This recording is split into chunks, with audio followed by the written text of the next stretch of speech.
Thank you all for coming. My name is Meeussen, and I'm an engineering manager at Google, based in Singapore. And my team works on augmented reality and ARCore. So today I will tell you all about ARCore. I'll tell you what it is, how it works, what you can do with it, and also how, as a developer, how you can get started with ARCore. But before I dive into the details, I want to share a few observations with you. So first, if you look at the mobile phone market over the last 10 years, you can tell that mobile phones have gotten dramatically more powerful in almost every possible way.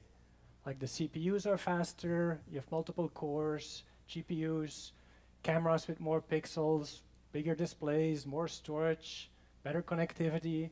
So in almost every possible way, phones are much, much more powerful than they used to be. But if you look at the way of how we interact with our phones, that really hasn't changed very much.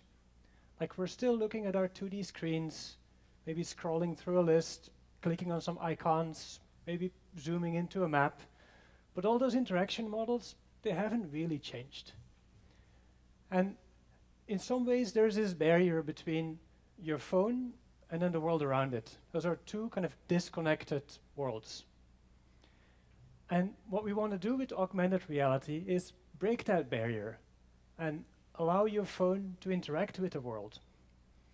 And you can say, okay, maybe that's easy. Like, why don't we just turn on the camera and you're done?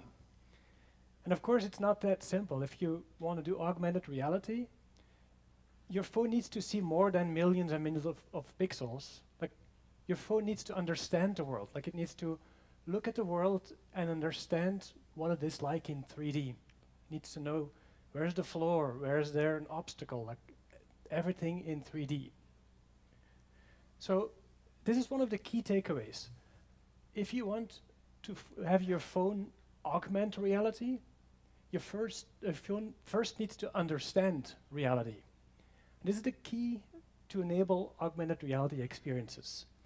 And in a few minutes, I'll talk more about how your phone can understand reality. But first, I want to go into, like, what does it mean? Like, what do we get from doing augmented reality? And the change is pretty significant. So instead of looking at content on your phone in 2D on the screen, with augmented reality, you can use the entire space around you to place digital content. So in essence, the world becomes your workspace to place digital assets. And this is a very natural way for people to interact with content. Like our brains, for tens of thousands of years, our brains have developed to interact with things in 3D in the real world. So if we can do the same with digital content, it's very easy and a very natural way for people to experience information. So this makes augmented reality like a very attractive way for people to interact. And with augmented reality, so you can place content in the real world, in 3D, in the right context, at the right time. So you can have very relevant information just when and where you need it. And you can start blurring these boundaries between the real and the virtual world. And those two worlds can start interacting with each other. And of course, if your content is 3D, you can explore different perspectives. Like your user becomes mobile and can go look at things from all different viewpoints. So all this becomes possible with augmented reality. So let's talk a little bit about what turns a normal mobile phone into an augmented reality phone. And it turns out there are three main capabilities that make your phone an augmented reality phone. So first capability is what we call motion tracking. And this is what allows your phone to know how it moves through space. So motion tracking allows your phone to know how it moves forwards, backwards, up, down, left, right, and how it rotates. And this is really important to do the correct rendering. Like if you want to render a virtual character, if you move closer, it needs to become bigger. If you move further, it needs to become smaller. So with motion tracking, because you know where your phone is and how it moves, you can do this. So this is the first fundamental capability to enable AR. The second one is what we call environment understanding. So this allows your phone to know what obstacles exist in the world, like where's the floor, where's this desk, where's the ceiling, where are there 3D obstacles. And the reason this is so important is you don't want to render your virtual content somewhere floating around in space. Like real objects feel gravity and they will fall onto the floor. So when you render virtual content, you also want to render it right on the floor.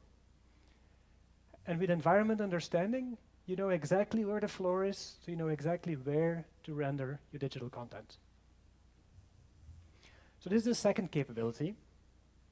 And the last one is what we call lighting estimation. So if you want to display realistic AR content in the world, it needs to have the same lighting as the real world. So ARCore will estimate the ambient lighting in a room and allows you to make your digital content dark in a dark room and bright in a bright room. And of course, you can play funny tricks. You can use the lighting in a room as a trigger for some experiences. So those are the three capabilities: motion tracking, environment understanding, and lighting estimation. And as Google, we started working on augmented reality quite a while ago. Like in 2014, we launched the first Tango phone. So this was the first mobile phone that had those three capabilities to do augmented reality. There was one drawback though. The Tango phones required special hardware in order to do AR. So the Tango phones needed an infrared depth sensor in order to see the world in 3D. And they also needed a special wide-angle fisheye camera in order to do motion tracking. And while the Tango phones had great quality augmented reality, but because you need special hardware, you can imagine the adoption rate is very slow. So in order to address this, earlier this year, Google brought out ARCore. And ARCore can essentially enable the same three building blocks for augmented reality, but then on a normal phone. So there's no more special hardware required. And this has become possible because the phones have become so much more powerful. And the algorithms to run AR have become so much more powerful too. So this is something that all of a sudden allows us to do augmented reality at scale, because nobody needs to buy a new device. And the rest of the presentation, I'll go much deeper into ARCore and what exactly it is, and also how ARCore can really enable augmented reality at Android scale. So before I continue, I want to do a little poll with the audience here. So I want to ask you if you had heard about ARCore before you came to Unity Unite. Can you raise your hand? I see about a third of the room. I like to see if every time I ask the question, I see more and more hands come up. So that's nice. Has anyone already started developing an application on ARCore? Oh, that's the most hands I've seen. Wow, that's great. Thank you, guys. And I hope for the rest of you that after this presentation, it becomes very clear of how you can start developing applications on ARCore too. So I'll kick off with a short video to introduce ARCore.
this is ARCore.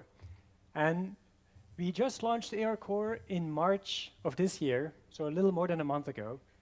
And already at launch, we were able to bring ARCore to more than 100 million devices. And this is, again, this is the power of not needing new hardware to run augmented reality. So we have it on Pixel, Samsung, Zenfone, OnePlus, a whole number of phones. And this year, we're focused very heavily to bring ARCore to even more devices.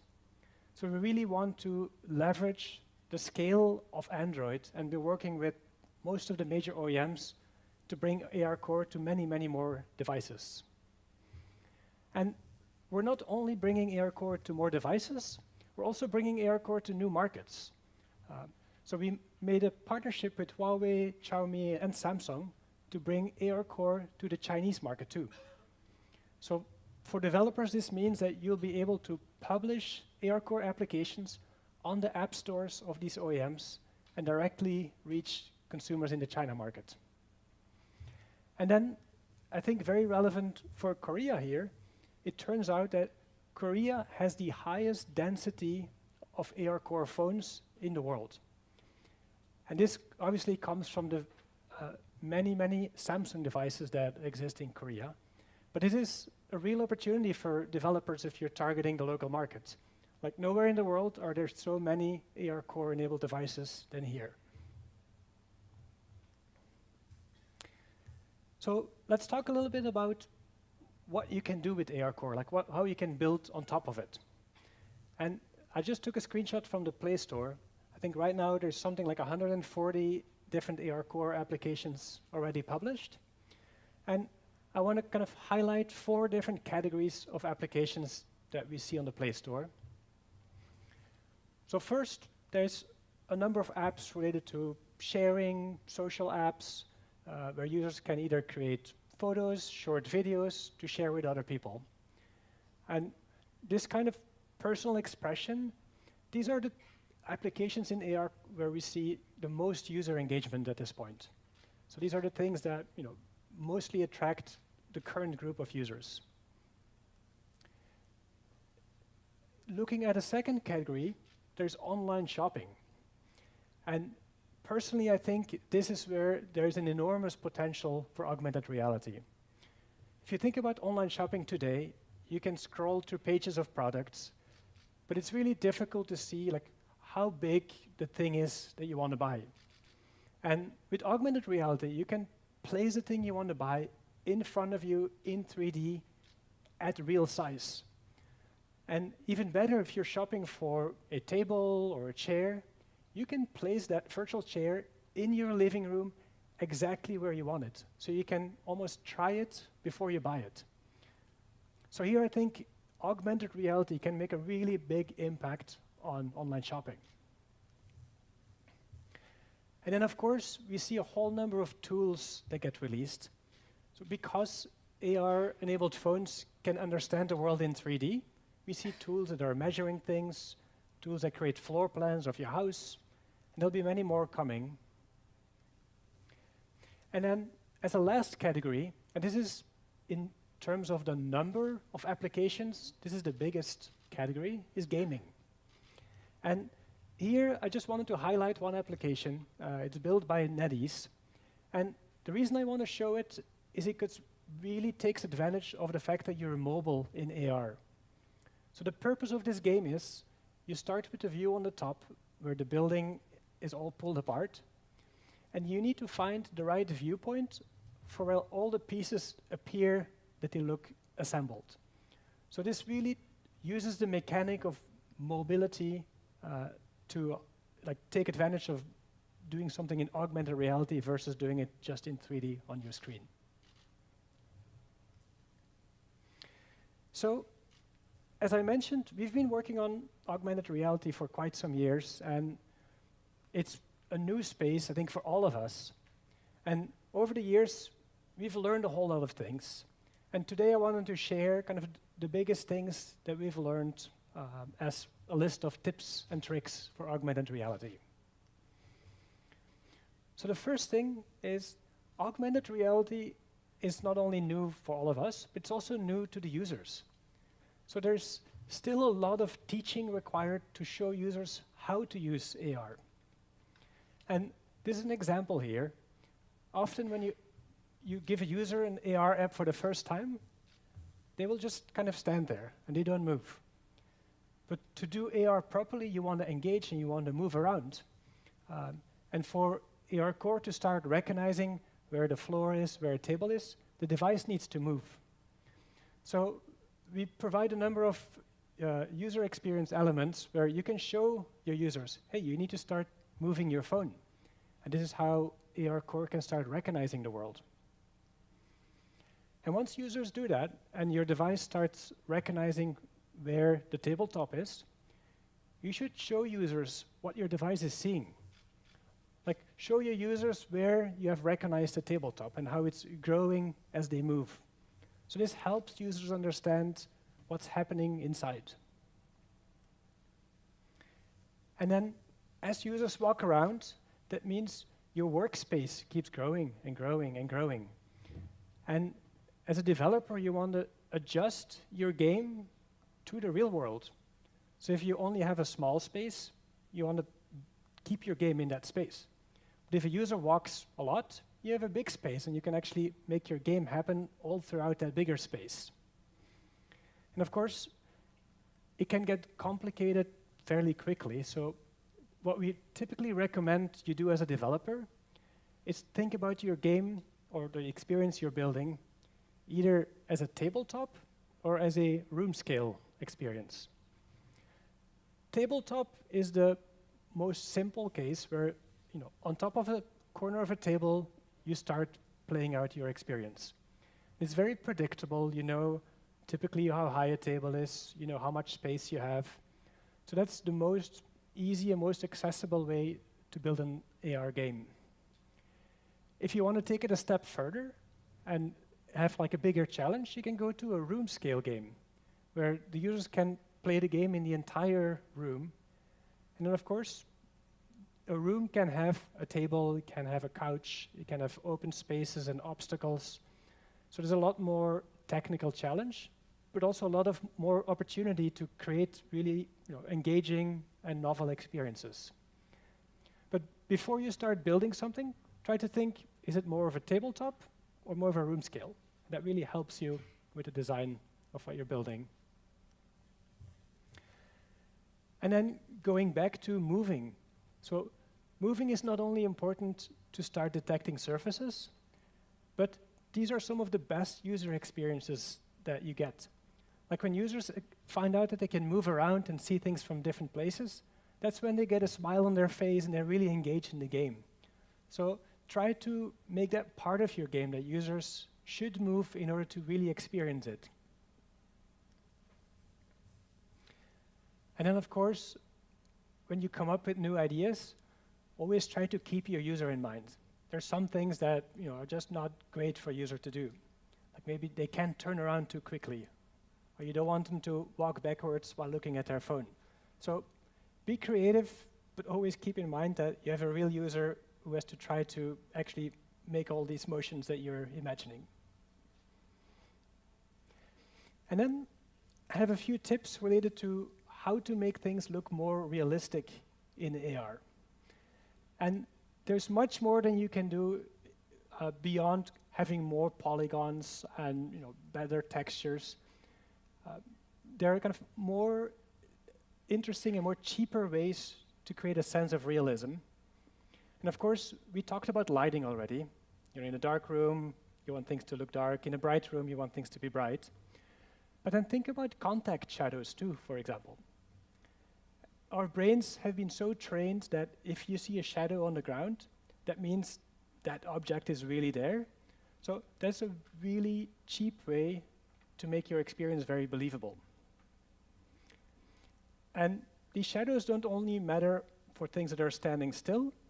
Even when a user is dropping new content into the scene, we should use those drop shadows. And on top of that, we found that users really benefit from showing a destination point. So they know if they let it go, where it is going to fall. And this also adds to the understanding the user has of where in 3D are they actually moving with this object. If they see where it'll drop, it'll make it more understandable. And then one last tip, and that goes back to the very beginning of this presentation, where we talked about old user interactions are on your screen, and AR, you have your content in the world. So in the old scene, if you rotate your phone, you have to rearrange your whole layout to fit in either landscape or portrait. But then in augmented reality, when you rotate your phone, the world doesn't rotate. So because your content is in the real world, it doesn't matter what the user is doing with the phone. Your content always stays upright. So when you're building an augmented app, don't fully change your layout. Only change some of the details. Like in this example, just rotate a little icon of the camera, but don't try to create a whole new layout, because your content is stuck in the real world. So I probably don't have to tell you guys, when you're developing in 3D, it can actually be very difficult and very time-consuming. So we, as Google, built a number of tools to try to make it easier and cheaper for you to develop for augmented reality. So the first thing we did is we built a service called Poly. And Poly has thousands and thousands of free 3D assets that you can use when you're developing a new experience. And we all know that as you're prototyping, you want to prototype with something that's as realistic as possible, but it's very time-consuming to build your own 3D assets, or it can be very expensive to buy 3D assets. So with Poly, we want to give you a whole library of assets that you can quickly prototype with and quickly iterate with. And even more, most of those assets actually have very friendly licenses. So if you want to use them in your game, most of the time you can. And with Poly, you can download the assets ahead of time, but we also have APIs, so you can download them at runtime in your app.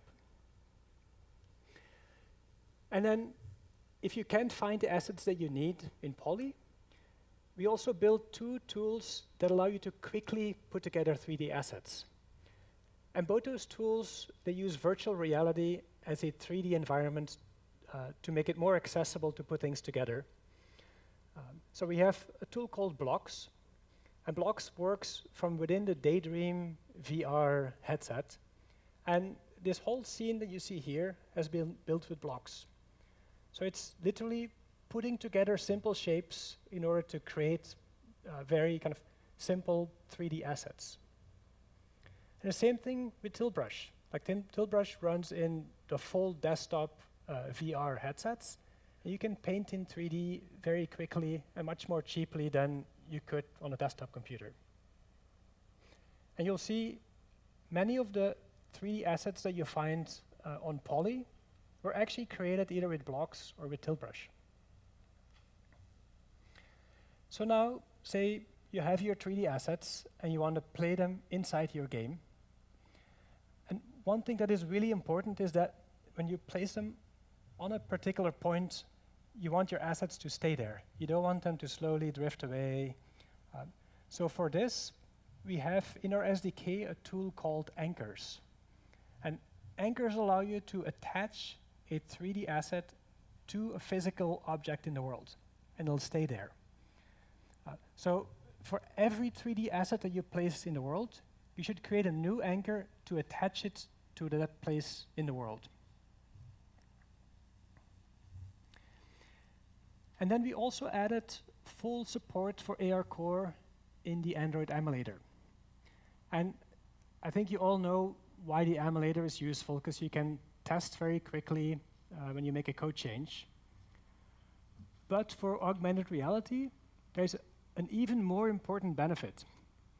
Because in augmented reality, it really matters where you are when you're testing a game.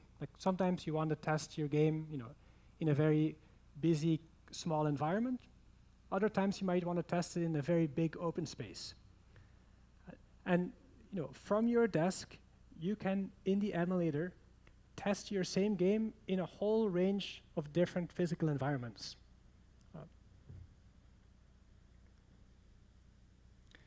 And as a last tool, we built something called Gapit.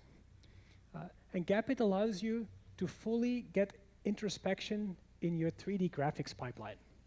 So you can visualize, inspect, diagnose your entire pipeline, and it works on all ARCore-enabled phones. So independent what kind of chipset is underneath, Gapit allows you to debug your 3D pipeline. I'm sure you all know the challenges here and the value that this can provide. All right, so as the last part of this presentation, I want to give you a number of pointers on how to get started building on ARCore. And probably no surprise, we support all the major IDEs. So you have Android Studio, Unity, Unreal. So what we want to do is make sure that no matter what you're trying to achieve as a developer, we have the right tools for you. So for example, if you have an existing Java Android app and you want to just add a little extension for augmented reality, you can use Android Studio with the Java APIs. But then if you're a developer who wants to build a game or an experience that's all about AR, all in 3D, you all understand that using a 3D engine is probably going to be the right answer. So we have support for both Unity and Unreal there. And if you have your own 3D engine that you want to use, or maybe your company has their own 3D engine, we also offer ARCore C APIs that allows you to integrate your own engine and get the full ARCore functionality. So hopefully, no matter what you're trying to do, we have the right tools and the right APIs for you to get started. And once you have an app and you want to publish it on the Play Store, there's one question you should ask yourself. Is your app, does it require AR, or is AR optional for your app? So if your app requires AR, that means you can't really use the app without augmented reality. Like the entire experience is about augmented reality. So if that's the case, in your Android manifest, you mark it as AR required. And then the Play Store will do two things for you. Like one, the Play Store will filter your app so it only shows on devices that are ARCore enabled. So you don't have a user download your app on a phone that doesn't do AR and then give you a really bad rating. So we'll do the filtering for you automatically. And the second thing is we will also install ARCore automatically. So when a user installs your app, we will make sure that ARCore automatically gets installed on that phone too. So you don't have to worry about that either. So this is for applications that require AR. Then if you have an application where AR is optional, so for example, it could be your online shopping app that works without AR, and you just have a preview mode to see things in AR. So in that case, you don't want to do any filtering. You want your app to still show on all Android phones.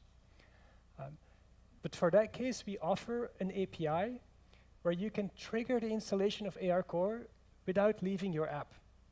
So if you want a user to experience the additional AR features, you get a view like this, where in the app, without breaking the engagement, your users can install ARCore and start using AR. So this is for optional apps. And then as the last thing, I want to point you to our developer website. So developers.google.com/AR. And everything you need to start developing is right there. Like you find our SDK, you can download ARCore, you find sample apps, documentation, API documentation. Like anything you need is right there.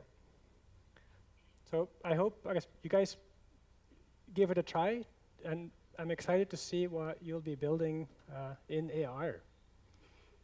All right, thank you.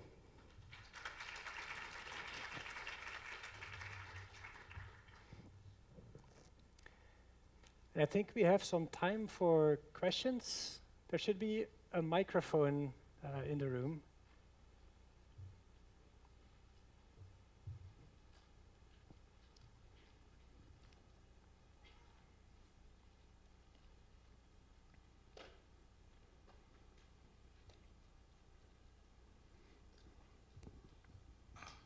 Okay, hi. I have two kinds of the question. First one is service policy, and another one is light estimation. So I lived in Shanghai for last few years. At that time, I cannot use any Google service in there. So you mentioned it in this year. ARCore can use it in the Chinese smartphone. So it means it will be released in Chinese market, or it means so I can develop some ARCore stuff without the VPN. Is it right? Yeah, so very good question. So when we go into China, it'll be available as any other thing. So it's going to be fully functional. And the reason we can do that is because ARCore runs fully on your device.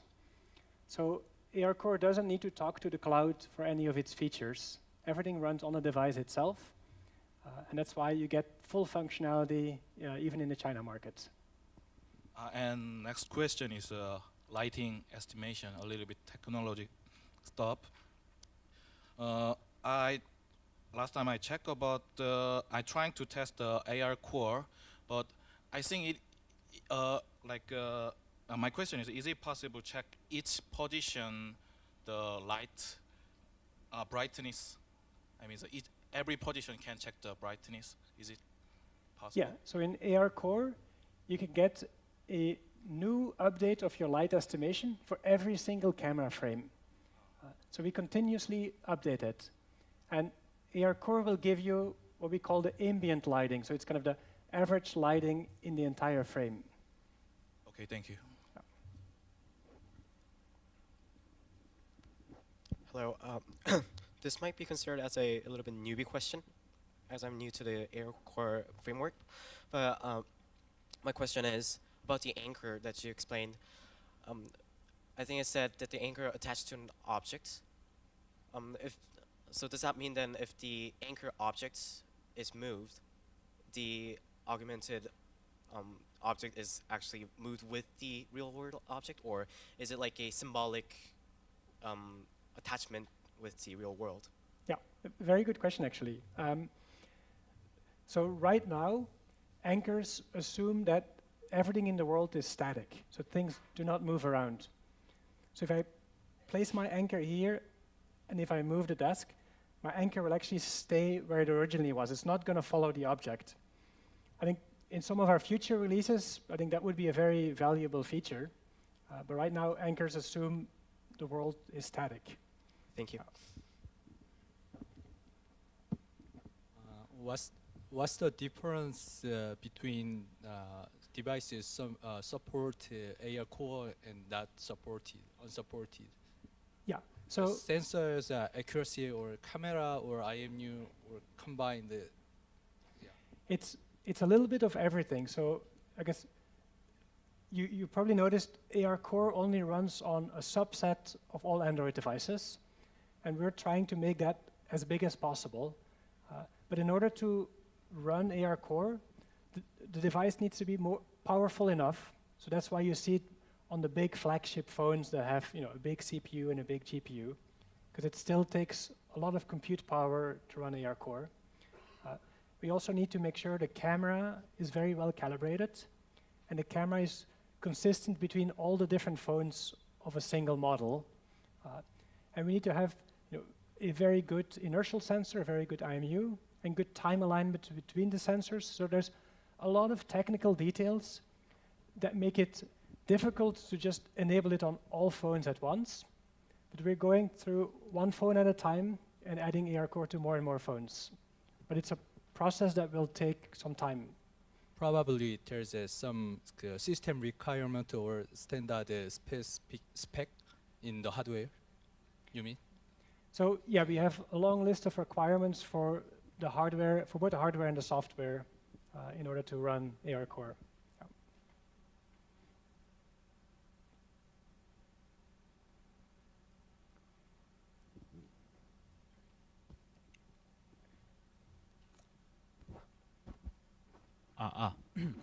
You said that we have to avoid that user move backward because of safety problems? Uh, Yes, exactly. So we don't want you to, as a user, to move backwards because it's for safety exactly. So the then device can perfectly detect motion in every direction, but this is pure consideration for the user. and you said we have to avoid some rapid moving of users in slide. Yeah, so the same thing, if you expect a very, very fast motion in order to maybe follow an object through space, the ARCore device can actually handle fast motions, but again, users are not always able to do so. So I test ARCore in some environment which mobile phone moves rapid, and then I stop my mobile phone with an augmented object shake in area. Is there any problem of sensor in fast movement? So when you move the device fast, it's a more difficult scenario for your phone because the camera image will likely be blurry. But because we have a solution that uses both the camera and the IMU, we can actually handle pretty fast motion. But there are obviously things that kind of make it more difficult. Like if your environment has a lot of white walls, for example, or if your room is very dark, those will make it more challenging and can cause the system to fail. So it's a combination of multiple conditions that can obviously make the system fail. It's not perfect in all conditions. Thank you.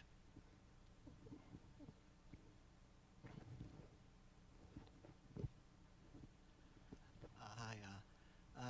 As I know that the ARCore seems that it's like a subset of Tango project, but the Tango support the 3D sensor of the something like Gen 4 AR, and so I just want to know the ARCore will support the 3D sensor of some devices or not. Yeah, good question. So on Tango, we had a special infrared 3D sensor. And obviously on ARCore, because we run on normal phones, we don't have that 3D sensor. So maybe first, the reason we can have the same capabilities without a 3D sensor is because the algorithms have become more powerful. Because ARCore, by moving and looking at the same thing from different angles, we can triangulate and also get 3D information without a depth sensor. So we can have the same capabilities with a normal camera. Over time, depending on what OEMs will do, if phones start having more and more depth cameras, that seems like a natural thing for ARCore to support too. But currently, there's not as many 3D sensors on phones in the market. Actually, that answers is already I saw the website of Google groups. So I just want to know you are doing something for that or not. So I guess we are just enabling it on existing phones. And I guess we're not driving the adoption of that sensor. It's like something that the OEMs do, and then we can enable it in software from ARCore. Just one more question. Actually, I think that the current status of ARCore is not enough to support understand all the environment, the reality. So something such as just finding just horizontal plane and not the vertical plane. So do you have some plans or a roadmap to make it reach? Yeah.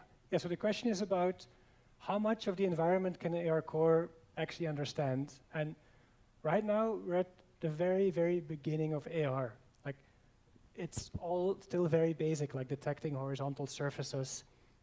But we are working very hard to make it detect more and more in the world and build a more and more accurate 3D model of what's there.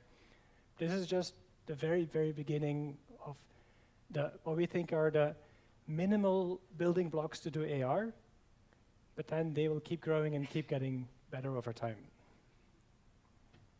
Thank you.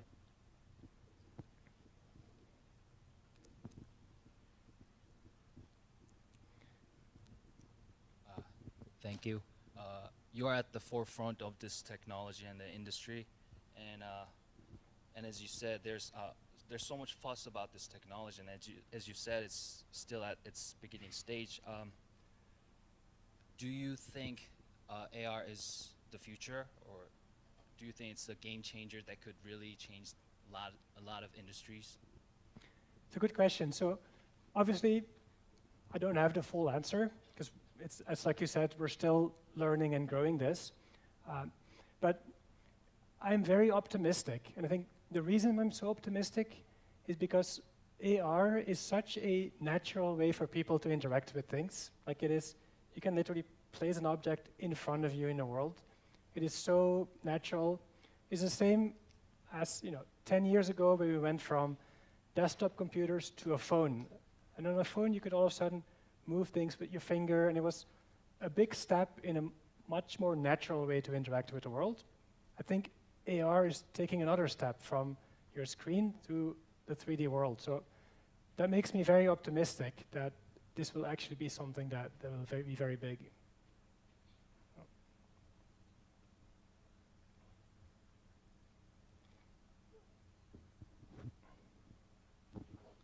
Thank you. Can I get a solution that is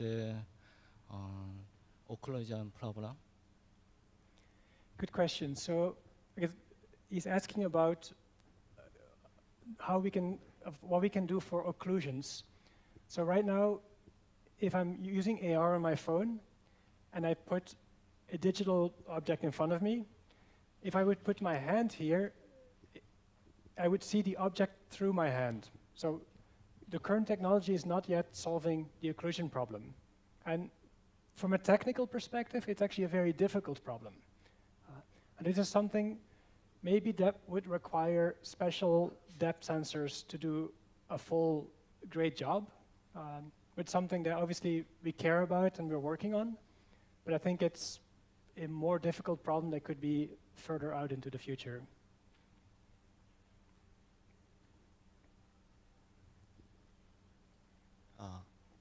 Hello. In your presentation, I saw a virtual scene in Android Studio. So if I use webcam, can I test my apps with a real world?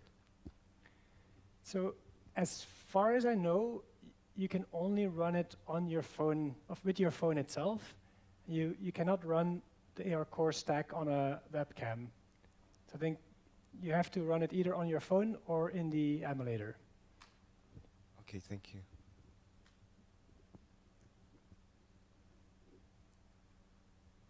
Any other questions? Cool. Well, thank you, everyone.